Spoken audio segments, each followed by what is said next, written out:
আসসালামু আলাইকুম রহমতুল্লাহি অবরকাতুহু। সম্মানিত দর্শক, ইরান এবং ইসরায়েলের যে যুদ্ধ কোন দিকে মোড় নিচ্ছে এবং শেষ পরিণতি কী হবে আমরা এখন পর্যন্ত বলতে পারছি না।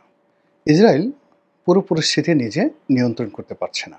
আমেরিকার যে সকল গুরুত্বপূর্ণ সামরিক যাকে বলা হয় ম্যাগাজিন রয়েছে, বুলেটিন রয়েছে এবং যে সকল মিলিটারি থিঙ্ক ট্যাঙ্ক রয়েছে, তারা ইতিমধ্যে খোলামেলা যে বক্তব্য দিয়েছেন তাতে স্পষ্ট যে আর মাত্র সপ্তাহখানেক ইসরায়েল তাদের যুদ্ধ চালাতে পারবে। তাদের যে আর্মস অ্যান্ড অ্যামুনিশন রয়েছে, আকাশ প্রতিরক্ষা ব্যবস্থা রয়েছে, যুদ্ধাস্ত্র রয়েছে, গোলাবারুদ রয়েছে, এটি দিয়ে এখন যে গতিতে তারা যুদ্ধ চালাচ্ছে, এভাবে ৭ দিন তারা যুদ্ধ চালাতে পারবে। এরপর তাদেরকে যদি যুদ্ধ চালাতে হয়, তাহলে তাদের যে মিত্র আমেরিকা এবং ইউরোপ, সেখান থেকে তাদের যে লাইন শিওর হতে হবে এবং সমানে গোলাবারুদ, অস্ত্র, আয়রন ড্রোনের ব্যাটারি থেকে শুরু করে সব কিছু আসতে হবে, যেটি এই ৭ দিনের মধ্যে এই সরবরাহ করাটা সব দিক থেকেই অসম্ভব একটা বিষয়। দ্বিতীয় যে সমস্যাটা দেখা দিয়েছে সেটি হলো ইরানের আক্রমণের ফলে ইসরায়েলের অভ্যন্তরে যে মনস্তাত্ত্বিক অবস্থা তৈরি হয়েছে, যেটি ইতিপূর্বে কখনো হয়নি। আপনারা যদি বাংলাদেশে আওয়ামী লীগের পতনের কথা চিন্তা করেন, তাহলে আপনি বুঝতে পারবেন যে গত ১৫টি বছর ধরে আওয়ামী লীগের শাসন এমন একটা এক্সট্রিম পর্যায়ে পৌঁছে গিয়েছিল যে তাদের হৃদয়ে ভয় বলে কিছু ছিল না। ছাত্রলীগ যাকে ইচ্ছে তাকে বিচার করতে পারত, সরকারি দলের আমলা যাকে ইচ্ছে তাকে গুম করতে পারত, যেভাবে ইচ্ছে সেভাবে তারা ঘুষ চাইতে পারত। বিএনপির যে কোনো নেতা, সেটা বাংলাদেশে মির্জা ফখরুল সাহেব থেকে শুরু করে যে কোনো লোকের বিরুদ্ধে চুরি, ডাকাতি, রাহাজানি, ছিনতাইয়ের একটা মামলা দেওয়া যেত। তো এই যে তাদের একটা কর্তৃত্ববাদী মনোভাব তৈরি হয়েছিল, এটাকে জুলুম বলতে পারেন। জুলুম এবং জাহেল, এই দুটো এমন একটা ব্যাপার যে তারা যা কিছুই করুক না কেন, তাদের অন্তরের মধ্যে একটা পাপ বোধ তৈরি হয়, একটা ভয় তৈরি হয়, আতঙ্ক তৈরি হয়। তো সেভাবে ইহুদি রাষ্ট্রটি গত ৫০ বছর ধরে আরবে যে তাণ্ডব চালাচ্ছে, এই তাণ্ডবের ফলে তাদের নিজের অজান্তে দুটো জিনিস শুরু হয়েছে। মনস্তাত্ত্বিক, যে তারা যা ইচ্ছে তাই করতে পারে, তাদেরকে প্রশ্ন করার কোনো সামর্থ্য পৃথিবীর কারো নেই। আর দ্বিতীয়ত, তাদের নিজেদের অজান্তে মনের মধ্যে একটা অনুশোচনা, ভয় এবং আতঙ্ক সবসময় তারা কাজ করছে যে আমরা যে পাপ করেছি, গুনাহ করেছি, যে কোনো সময় যে কোনো দুর্ঘটনা ঘটতে পারে। তো সেই দিক থেকে গাজাতে তারা যে তাণ্ডব চালিয়েছে, ইরানের উপর তারা যেভাবে একতরফাভাবে আক্রমণ চালিয়েছে, এটা ছিল তাদের সেই জাহিলিয়াতের বা জুলুমের প্রাথমিক স্তর। কিন্তু যখন মজলুম সিনা উঁচু করে দাঁড়িয়েছে এবং মজলুম যখন আক্রমণ করেছে, এটা তারা স্বপ্নেও কল্পনা করেনি। ফলে আক্রমণের একেবারে প্রথম ঘন্টার মধ্যে, অর্থাৎ ইরানের যখন প্রথম মিসাইলটা আঘাত হানল, তার ১ ঘন্টার মধ্যে নেতানিয়াহু, যিনি প্রধানমন্ত্রী, তিনি অজ্ঞাত স্থানে চলে গেছেন। কেউ বলছেন দেশের বাইরে, কেউ বলছেন বাংকারে, এবং তাদের বেশিরভাগ জনগণ বাংকারে চলে গেছে। আর বিরাট অংশ যারা পারছে তারা সমুদ্র দিয়ে সাইপ্রাস হয়ে ইউরোপ আমেরিকাতে পাড়ি জমিয়েছে। আর বিমানবন্দর দিয়ে যেভাবে দৌড়দৌড়ি করে তারা পালাচ্ছে, এ দৃশ্য দেখার মতো নয়। তো এই যে একটা মনস্তাত্ত্বিক যুদ্ধ শুরু হয়েছে ইসরায়েলের অভ্যন্তরে, যে আতঙ্ক ছড়িয়ে পড়েছে, এটাকে ঘোরানো সম্ভব নয়। যে জাতি একবার ভয় পেয়ে যায়, যে জনগণ একবার সরকারের উপর থেকে সমর্থন সরিয়ে নেয়, তারা আর কখনো ঘুরে দাঁড়াতে পারে না। এই বাংলাদেশে ধরুন ৭১ মুক্তিযুদ্ধের সময় কি ছিল? লাঠি, বাঁশি, সামান্য 303 রাইফেল, বড়জোর কাঁটা রাইফেল, ভারত থেকে ব্যবহৃত পুরনো অকেজো কিছু অস্ত্রশস্ত্র মুক্তিযোদ্ধাদের হাতে ছিল। আর এই বাংলাদেশে অন্তত ১ লাখ সৈন্য মোতায়েন করা ছিল। ত্রিমাত্রিক, ওয়ান অফ দ্য, যাকে বলা হয় ইফেক্টিভ মিলিটারি পাওয়ার, পাকিস্তানি মিলিটারি পাওয়ার। এবং 1970-তে পাকিস্তানি মিলিটারি পাওয়ার এশিয়ার মধ্যে নাম্বার 1 ছিল। চীন তাদের কাছে কিচ্ছু ছিল না তখন। ভারত তো প্রশ্নই আসে না। তো ১ নম্বর মিলিটারি পাওয়ারের ১ লাখ সৈন্য, আধুনিক অস্ত্রশস্ত্র নিয়ে এই ভেতো বাঙালির সঙ্গে তারা পেরে ওঠেনি। তারা পরাজিত হয়েছে। এর কারণ হলো তাদের মানসিক শক্তি ছিল না, আর যারা কাজ করেছে তাদের মধ্যে একটা বিজয় ছিল।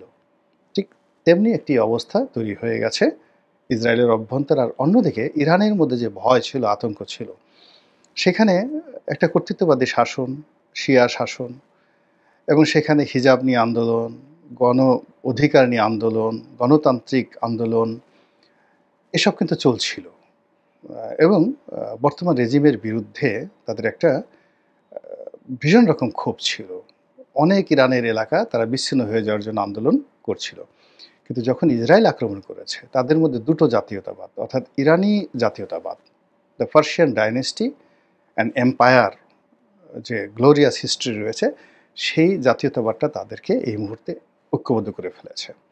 ২ নম্বর হলো তারা যে আইডিওলজিটা, ইসলামী আইডিওলজিটা তারা বিল্ড আপ করেছে, সেই আইডিওলজিটা এখন চূড়ান্ত পর্যায়ে রয়েছে, যে তারা জানে যে এই যুদ্ধে পরাজিত হলে শিয়াবাদ থাকবে না, শিয়া মতবাদ থাকবে না, এখানে সুন্নি মতবাদ চলে আসবে। ফলে এই শিয়াইজমের যে যাকে বলা হয় শক্তি, এটা এখন চূড়ান্ত পর্যায়ে রয়েছে।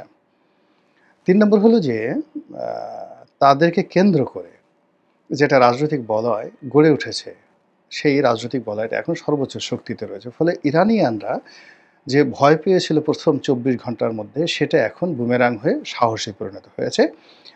আর ইসরায়েলিরা যে ভয়টা পেত না, যে সাহসটা তাদের ছিল প্রথম ২৪ ঘন্টা, সেটা এখন আতঙ্কে পরিণত হয়েছে।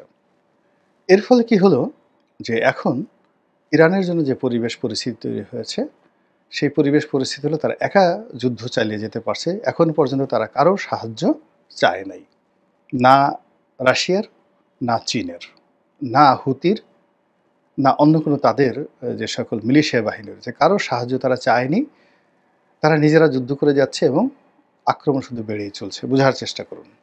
২ নম্বরে যেটা হচ্ছে সেটা হলো ইসরায়েল এখন পাগলের মতো সাহায্য চাচ্ছে। আমেরিকার সাহায্য চাচ্ছে, ইউরোপের সাহায্য চাচ্ছে, পাগলের মতো।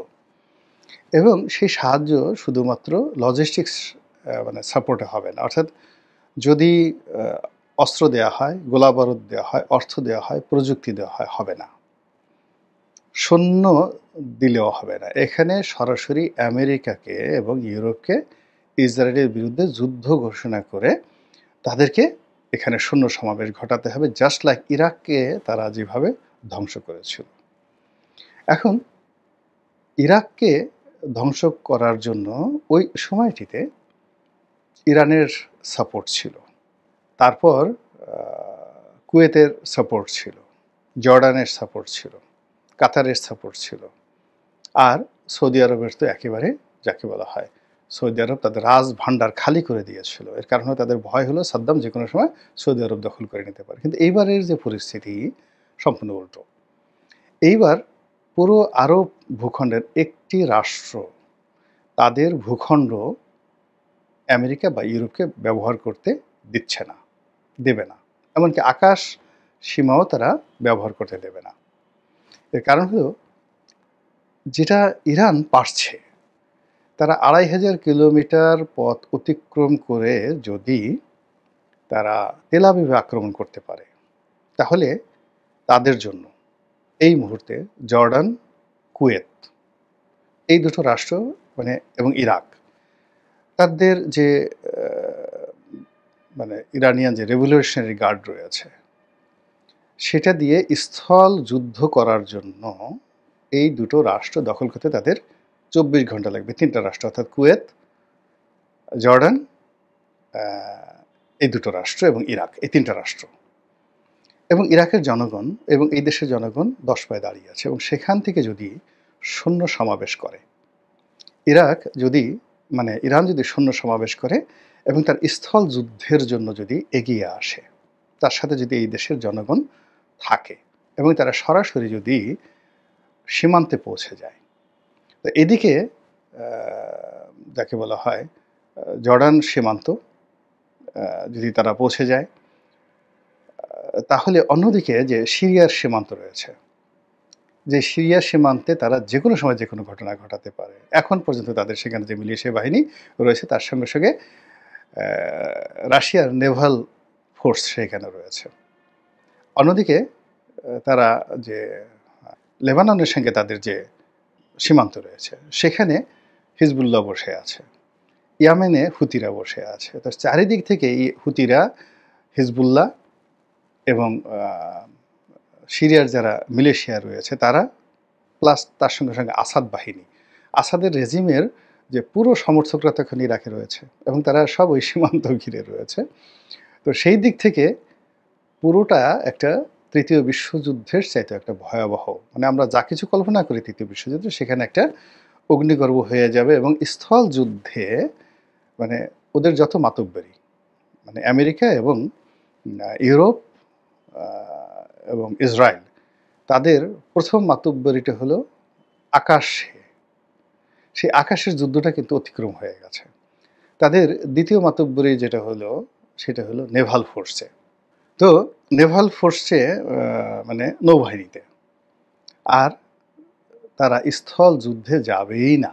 স্থল যুদ্ধে তারা যেখানে গেছে, আমেরিকা ডুবেছে, তারা ভিয়েতনামে ডুবেছে, কম্বোডিয়াতে ডুবেছে, তারা ইয়ামেনে ডুবেছে, তারপরে সিরিয়াতে ডুবেছে, আর আফগানিস্তানে তারা যে কি বিশ্রী অবস্থার মধ্যে পড়েছে, এই ভয়, মানে এই ভয় অন্ততপক্ষে আফগানিস্তানে যে ঘটনা ঘটেছে তাতে কয়েক হাজার আমেরিকান সৈন্য শুধু সুইসাইড করেছে। মানে আফগানিস্তান থেকে যাওয়ার পরেও তাদের ট্রমাটা দূর হয়নি, তারা আমেরিকাতে গিয়ে সুইসাইড করেছে। বোঝার চেষ্টা করেন। ফলে আমেরিকার কোনো সৈন্যবাহিনী, সেটা সিনেটের যদি দুই পক্ষ অর্থাৎ রিপাবলিকান এবং ডেমোক্র্যাট তারা সম্মিলিতভাবে চেষ্টা করে, সেখানে আমেরিকার সৈন্যদের মধ্যে বিদ্রোহ চলে আসবে। তারা মানে ইরানে স্থল যুদ্ধ করার জন্য আসবে না। তারা বড় জোর মানে তাদের নেভাল ফোর্সকে তারা কাজে লাগাতে পারে, বড় জোর তারা সেখানে বিমান বাহিনীকে কাজে লাগাতে পারে। তো এই যে একটা অবস্থা, সেই অবস্থার মধ্যে ইউরোপ এবং আমেরিকার শহরে শহরে এই যুদ্ধে না জড়ানোর জন্য বিক্ষোভ শুরু হয়ে গেছে। আর অন্যদিকে রাশিয়া এবং চীন যে ভাষায় কথা বলছে, ইরান যে ভাষায় কথা বলছে, এবং যুদ্ধের যে গতি প্রকৃতি এগুচ্ছে, সেখানে যদি অলৌকিকভাবে কোনো কিছু ইসরায়েলের পক্ষে না ঘটে এবং অলৌকিক কোনো কিছু যদি আমেরিকার ক্ষেত্রে না ঘটে, ডোনাল্ড ট্রাম্প চেষ্টা করলেও তিনি সিদ্ধান্ত দিতে পারবেন না। তিনি যে কথা বলছেন আমাদের ডক্টর ইউনূসের মতো কথা বলছেন, অর্থাৎ জুন থেকে মানে ডিসেম্বর থেকে জুনের মধ্যে যে কোনো সময় নির্বাচন হতে পারে, আবার নাও হতে পারে। এখন এখানে তিনি বলছেন যে ইরানের ব্যাপারে আমি কোনো সিদ্ধান্ত নেব না, আবার নেব, তারপরে আমার সিদ্ধান্ত আরও 15 দিন পরে আমি জানাবো। কিন্তু এই 15 দিনে তো যা হবার তা হয়ে গেছে। এবং এই 15 দিন যদি যুদ্ধ করে এইভাবে, ইসরায়েলের যে কী অবস্থা আপনি কল্পনাই করতে পারবেন না, সর্বনাশ হয়ে যাবে। তো সেই দিক থেকে আজকের দিন পর্যন্ত যুদ্ধের যে গতি প্রকৃতি, তাতে মনে হচ্ছে যে ইরানের দিকে আল্লাহ মুখ ফিরিয়েছেন। মুসলমানদের দীর্ঘদিনের যে ক্রোধ, বারবার আসমানের দিকে আকুতি এবং অসহায়ত্ব, এটি সম্ভবত দূর হতে চলেছে এবং ইরান নিশ্চিত বিজয়ের দিকে এগুচ্ছে। আমরা বাংলাদেশে বসে অনেকে 80-র দশকে আমরা অন্ধভাবে সাপোর্ট দিয়েছিলাম ইরাককে, কিন্তু সেই সাপোর্টটা কেবলই মাত্র সেন্টিমেন্টাল ছিল, আবেগের বশবর্তী ছিল এবং আশা ছিল। কিন্তু ইরানের প্রতি যে মুসলিম বিশ্বের সাপোর্ট এই মুহূর্তে, এটা কেবলই মাত্র ইলিউশন নয়, হ্যালোসিনেশন নয়, এটা কেবলই মাত্র যাকে বলা হয় সিজোফ্রেনিয়া নয়। এটির সঙ্গে বাস্তবতার মিল আছে, এটির সঙ্গে অঙ্ক আছে, ব্যারোমিটার আছে, প্যারামিটার আছে, আরও অনেক কিছু আছে। এবং সেই দিক থেকেই আজকের দিন পর্যন্ত পুরো ঘটনা ইরানের পক্ষে আছে। আল্লাহ আমাদের সবাইকে হেদায়েত দান করুন এবং হেফাজত করুন। আসসালামু আলাইকুম ওয়া রাহমাতুল্লাহি ওয়া বারাকাতুহু।